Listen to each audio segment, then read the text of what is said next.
After two government funding bills fell short of the votes needed in the Senate, President Trump said he might agree to reopen the government if Congress inches closer to his position. They pay a sort of a prorated down payment for the wall. House Speaker Nancy Pelosi rejected that idea just moments after the president announced it. That is not a reasonable agreement between the senators. Do you know what he's talking about? What size down payment he's asking for? I don't know if he knows what he's talking about. What about a 3-week prorated payment? I don't know what that means. The political impasse is now causing greater hardship for federal workers. 800,000 have not received a paycheck since the end of last year. Many of those affected, like air traffic controllers, are still working without pay as their mortgages and other unpaid bills pile up.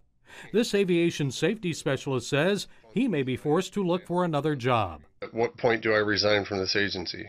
I can't continue to afford to fund my family out of my savings and continue to pay for myself to go to work. One positive sign, Senate Majority Leader Mitch McConnell is now talking with Minority Leader Chuck Schumer.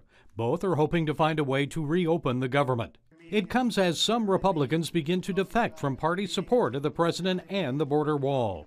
The Hill reports some frustrated Republicans told Vice President Pence the president needs to end the shutdown as soon as possible. They reportedly told Pence the shutdown is not a smart political strategy.